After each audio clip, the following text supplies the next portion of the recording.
And do you think nerves played a big role in today's performance because there were some unfamiliar shots? Well, look. Firstly, I'm not in absolute agreement of deciding, the best test side in the world over a course of one game. To be very honest, if it is a test series, it has to be a test of character over three tests. Which team has the ability to come back into the series or totally blow away the other team.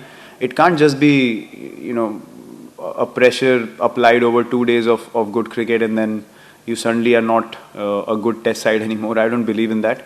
I think it has to be a hard grind and something that definitely needs to be worked around in the future to really, at the end of three matches, where there's effort, there's ups and downs, there's situations changing throughout the course of the series, a chance to rectify the things that you've done wrong in the first game, and then really see who's the better side over a course of a three-match series or something will be a good measure of how things really are. So we are not too bothered by this result because we understand, as I said, as a test side, what we've done over the last 3-4 years, not just over the last 18 months, but over the last 3-4 years. So this is not a measure of who we are as a team and the ability and the potential we have had for so many years now.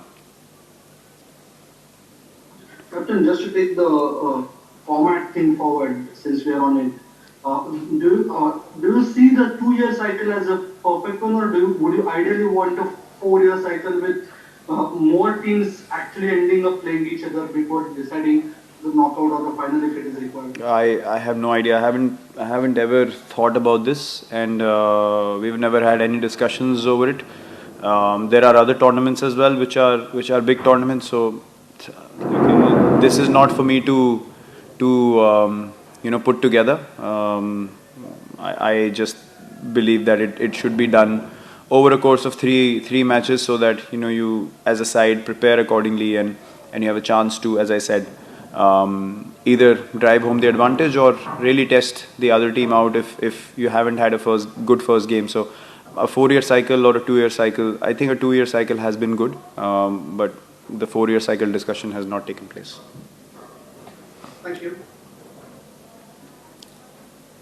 Hello, Virat. I just wondered what you thought of the quality of the New Zealand bowling you faced in those conditions and what made it especially tough to get scores against that attack.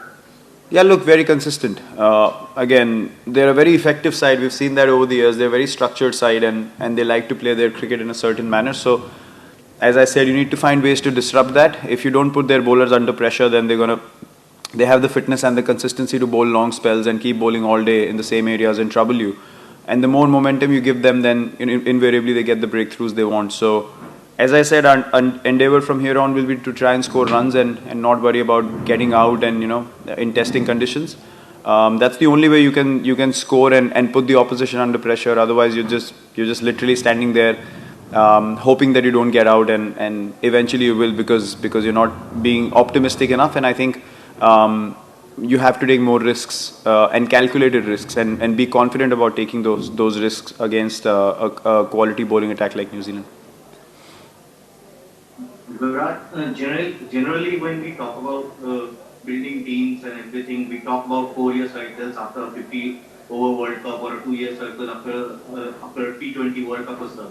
So when it comes to building a test team and looking ahead towards the future, how do you see this World Test Championship cycle, keeping Indian cricket in mind, keeping that we have done a great job building a good pool of fast bowlers, now building a pool of batsmen or middle order batsmen, how do you plan for that?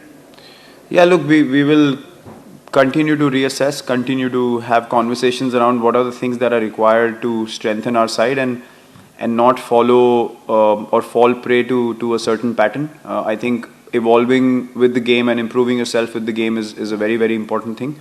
And when you've been a top side for a few years in a row, you don't want to suddenly drop your standards, and we need to keep up with the demands of the game and understand exactly where we need to rectify the areas that need to be rectified as a team, and move in the right direction. And we will certainly take those decisions and have those conversations in the near future. It's not something that we will wait for a year or so, because as I said, you have to plan ahead. If you see our white ball team now as well, we've got great depth, and guys are ready, and guys are confident about their skills. So I think the same thing has to be done with Test cricket as well. You have to reassess, you have to replan, and understand what dynamics work for the team and how we can be fearless and bring in the right people who have the right mindset to perform.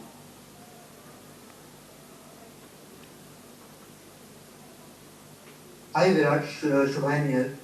Virat, you spoke about Kyle Jamieson in the presentation. Your battle against him was enticing to be the same. How would you sum up that face-off and what makes him a challenging bowler with the red ball? Well, he's a very good bowler, similar to many that I've faced in my career so far. His height, I think, gives him an added advantage. I truly believe that we did not put him under enough pressure. We allowed him to bowl in similar areas for long periods of time and probably didn't work out the areas that we could score against him. And that was probably down to his consistency as well. For a tall guy like that to not miss his length so often is a great quality, and his consistency is what made it very difficult for all of us. So yeah, nothing drastically different from something that we have faced over the years. But yeah, just his consistency from the height which he bowls at, and his accuracy was something that worked in his favor, and he's had a great start to his career, and his numbers are what they are because he's very consistent with the ball. Captain, now is the final question. Okay. Hi there.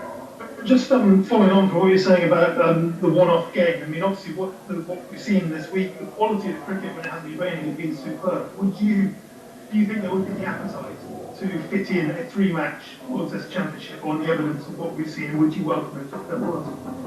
Well, absolutely. I mean, if you saw the way the game went, with whatever time we got on the field as well, why wouldn't you want to see two more tests of the same teams battling it out and eventually, being the worthy winners of the World Test Championship? And I think historically, all the great series that you've seen in Test cricket, you remember them over a period of 3 matches or 5 matches, perhaps, with two teams going against each other, and then those series become memorable. So I think this definitely has to be brought in. I mean, I'm not saying this because we're not on the winning side, but just for Test cricket and for this saga to be absolutely memorable, I think it has to happen over a period of 3 games minimum, so that you have a series to remember, because there are going to be ups and downs through and through with two quality sides going at each other, knowing that there's so much on the line.